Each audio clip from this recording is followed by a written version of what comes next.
Assalamualaikum warahmatullahi wabarakatuh. Halo Smart People, kembali lagi di Smart Active Channel, pusat informasi dan tutorial.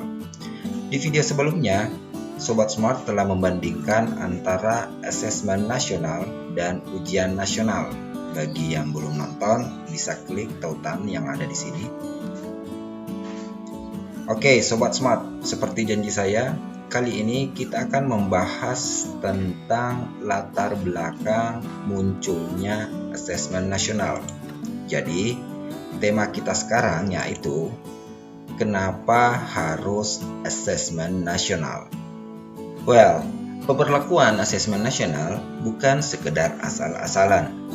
Pemerintah telah melakukan pertimbangan yang sangat matang dengan mempelajari hasil evaluasi terhadap ujian nasional yang selama ini dilakukan. Dari hasil evaluasi tersebut, ditemukan bahwa ujian nasional menjadi lebih berorientasi pada pencapaian hasil belajar individu, dan pembelajaran yang dilakukan itu lebih berorientasi pada ujian. Sementara sasaran kompetensi yang diharapkan sebagai perbaikan mutu pendidikan sendiri seringkali terabaikan. Selain itu, Sobat Smart, berikut beberapa poin evaluasi yang juga menjadi pertimbangan mengapa pemerintah menghentikan pelaksanaan ujian nasional dan menetapkan penyelenggaraan asesmen nasional. Yang pertama, butir-butir soal ujian nasional hanya mengukur kemampuan kognitif siswa. Hal ini berdampak pada input dan progres pembelajaran yang kurang dapat tergambarkan dengan baik.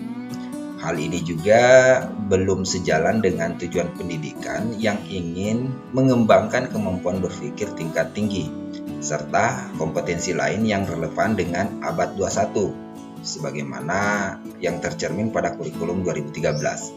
Sehingga harapan untuk mengevaluasi keterampilan siswa dalam menerapkan pengetahuan serta konsep melalui berbagai konteks kehidupan, serta menunjukkan karakter sebagaimana yang diharapkan dalam profil pelajar Pancasila belum lengkap dilakukan melalui UN saja atau ujian nasional. Selanjutnya, yang kedua, ujian nasional kurang dapat dimanfaatkan guru untuk memperbaiki pembelajaran pada subjek siswa yang sama. Maksudnya apa, Sobat Smart? Seperti yang kita ketahui, peserta ujian nasional adalah siswa tingkat akhir, hingga usaha untuk melakukan perbaikan pada kekurangan mereka dalam ujian nasional tidak dapat dilakukan lagi, mengingat mereka akan beralih ke tingkat pendidikan di atasnya.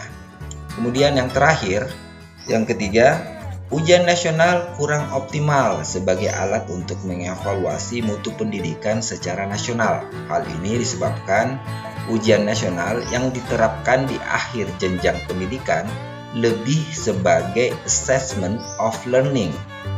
Sekali lagi, assessment of learning yang mengukur capaian akhir, bukan sebagai assessment for learning. Assessment for learning yang mengukur proses pembelajaran. Hasil ujian nasional tidak bisa digunakan untuk mengakomodir kebutuhan belajar yang diperlukan siswa. Baiklah Sobat Smart, setelah mengetahui latar belakang ditetapkannya asesmen nasional, mari kita cari tahu apa sih tujuan dan manfaat asesmen nasional itu sendiri.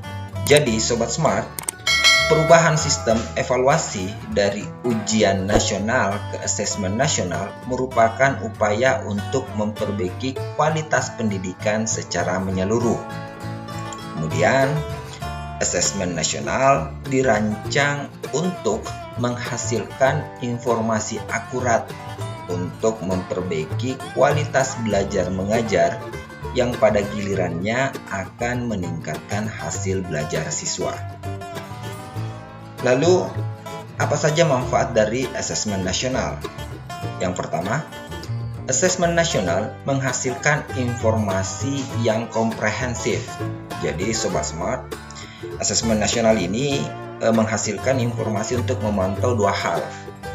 Yang pertama, perkembangan mutu dari waktu ke waktu. Kemudian yang kedua, kesenjangan antar bagian di dalam sistem pendidikan. Misalnya, di satuan pendidikan antara kelompok sosial ekonomi, di satuan wilayah antara sekolah negeri dan swasta, antar daerah ataupun antar kelompok berdasarkan atribut tertentu. Kemudian yang kedua, asesmen nasional bertujuan untuk menunjukkan apa yang seharusnya menjadi tujuan utama sekolah. Apa itu? Yakni pengembangan kompetensi dan karakter siswa. Lalu yang ketiga, asesmen nasional juga memberi gambaran tentang karakteristik esensial sebuah sekolah yang efektif untuk mencapai tujuan utama tersebut. Hal ini diharapkan dapat mendorong sekolah dan dinas pendidikan untuk memfokuskan sumber daya pada perbaikan mutu pembelajaran.